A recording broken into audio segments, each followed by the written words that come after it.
con el abogado Héctor Salazar, abogado de derechos humanos y además abogado querellante en esa época. No sé si todavía sigue manteniendo la calidad de querellante, abogado, en este caso representando a Carmen Gloria Quintana. ¿Cómo está? Muy buenas tardes. Buenas tardes, Matilde.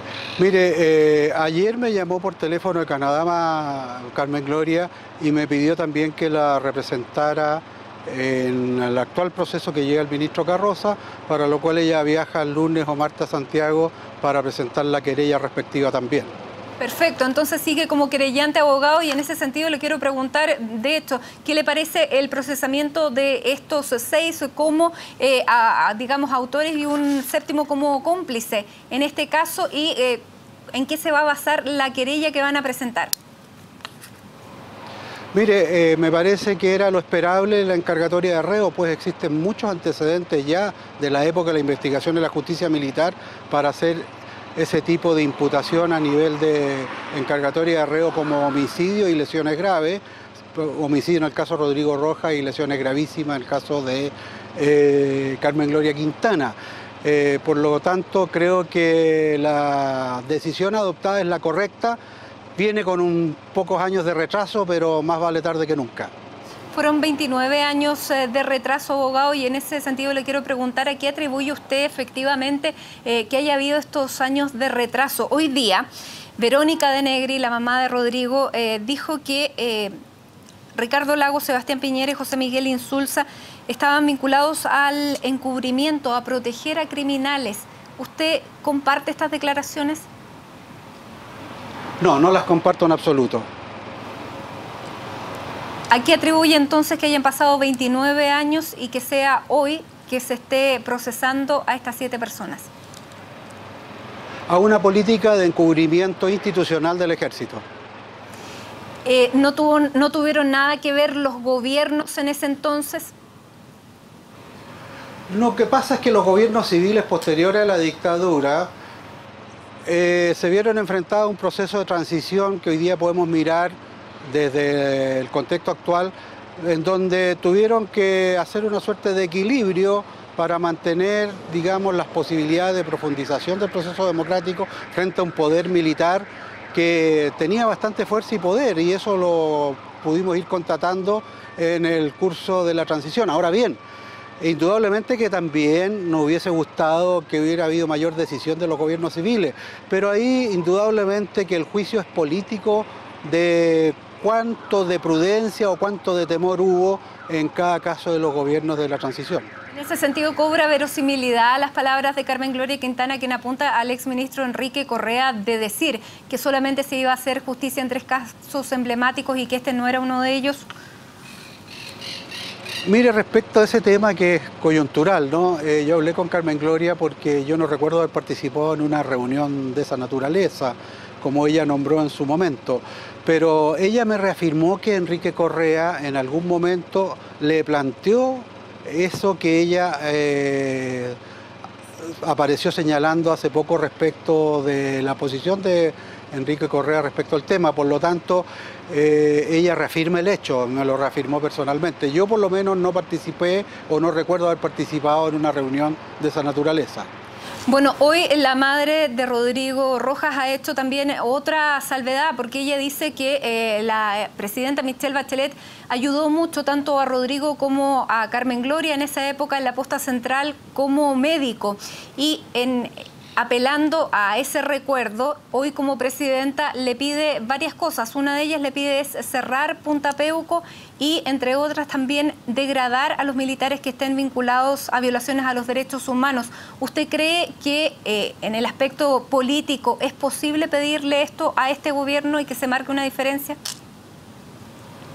Mire, en el campo del derecho de petición cualquier persona es libre de pedir lo que quiera. Ahora, otra cosa es evaluar si eso es razonable o no. Pero quisiera hacerle una aclaración que yo creo que es pertinente respecto a la participación de la presidenta en la posta central. Yo en esa época también estuve haciendo diligencia en la posta central cuando todavía estaban internados y no recuerdo la presencia de Michelle Bachelet allá. Pero sí había una doctora Bachelet en la posta en ese momento que intervino y ayudó bastante, que puede ser que sea la prima de la presidenta. Claro, porque ellos, sobre todo Carmen Gloria, la recuerda a ella, y la madre de Rodrigo también habla de que fue la actual presidenta. Bueno, vamos a tener que investigar con ella. Aclarar el punto. Aclarar este punto, sí, abogado. Ahora, bueno, yo lo quiero llevar a este caso y a los que se puedan ir presentando más adelante, porque, bueno, en este caso, como querellantes, ¿qué diligencias nuevas se pueden pedir en este caso y también qué penas se pueden alcanzar cuando ya han pasado 29 años, si bien estos delitos no prescriben? Mire, aquí respecto a las responsabilidades directas de los hechores materiales, ya sea como autores o cómplices, eso está prácticamente aclarado. Yo creo que el tema y el desafío en este caso y en esta época y con este contexto es determinar las responsabilidades penales del encubrimiento sistemático de estos hechos durante tantos años, y allí indudablemente que el problema puede tornarse más complejo, y yo creo que va a ser una buena prueba, un buen test de cuánto hemos logrado avanzar en términos de obtener verdad y justicia en caso de violación de los derechos humanos, sobre todo respecto de las responsabilidades de los que no estaban directamente con las manos manchadas con sangre, pero que fraguaron, dieron las órdenes o después buscaron métodos para encubrir y que no se hiciera verdad en estos juicios. Exactamente, se podría escalar a rangos mucho más altos, porque en este caso, de acuerdo a los mismos testimonios de los involucrados, había casi hasta maquetas para que ellos pudieran no cometer errores en la versión que ellos tenían que decir. Y si existían estas maquetas y este diseño para que ellos siguieran una mentira, tiene que haber habido un diseño superior. ¿Hasta dónde puede llegar? Mire, recordando situaciones de la época hasta la cúpula máxima, porque a este caso se refirió el general Pinochet, que hoy día ya falleció, dando sustento a la coartada mentirosa. Igualmente su señora se refirió también al tema, y ella está viva, entonces a lo mejor habría que preguntarle qué información tenía ella. Pero hay otros datos que no solo tienen que ver con el encubrimiento, tienen que ver con la preparación de lo que fue la operación de ocupación militar ese 2 de julio de 1986, y en ese sentido el vicecomandante en jefe del ejército de la época tendrá que entregar al tribunal que fue el plan Locurro, que fue el plan de ocupación militar de Santiago en esa época. ¿Cuáles eran las órdenes que se dieron? ¿Cuáles eran los procedimientos y los protocolos a través de los cuales se diseñó esa ocupación militar de Santiago? Abogado, hasta el momento no hemos escuchado la voz del ejército. ¿Usted internamente ha tenido alguna noticia de que el comandante en jefe del ejército se haya pronunciado respecto a esto? No, no he tenido ninguna información, y me llama la atención el silencio prolongado. Yo creo que en esto ustedes, los medios de comunicación, a lo mejor pueden cumplir un rol fundamental. En una entrevista que se hizo hace un año atrás al ex comandante en jefe Juan Emilio Echeire, él negaba de que hubiera pactos de silencio. Sin embargo, lo que ocurrió con Fernando Guzmán aclara absolutamente ese punto y va en sentido contrario.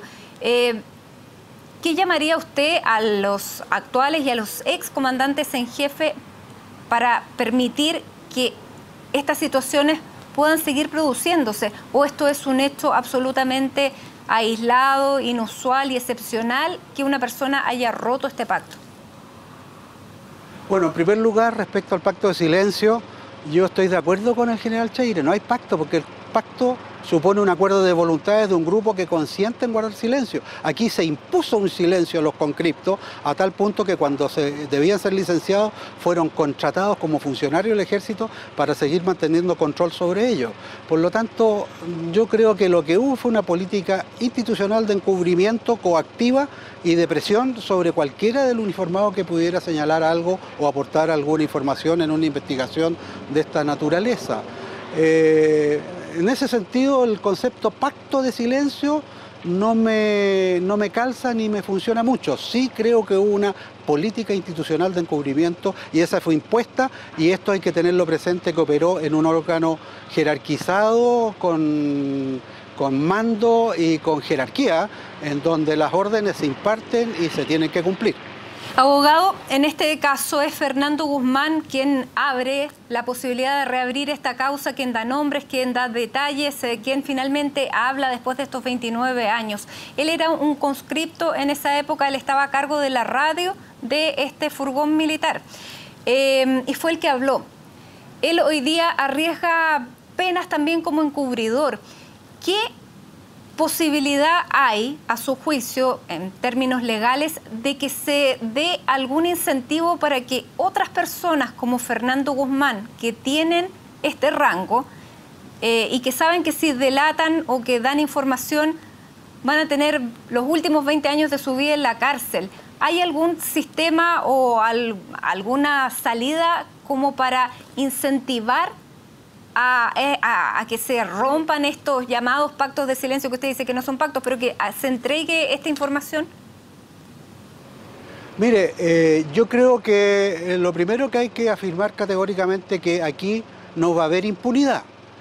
Lo que sí uno puede considerar es que las personas que colaboren, aunque sea tardíamente, ese elemento de colaboración sea considerado al momento de fijar las condenas en el caso en que se establezca una responsabilidad en contra de ellos. Y el otro elemento interesante a considerar cuando se tiene que condenar a una persona que participó en hechos de esta naturaleza es el grado que tenía dentro de la escala jerárquica del aparato armado, porque indudablemente que a mayor grado, mayor responsabilidad.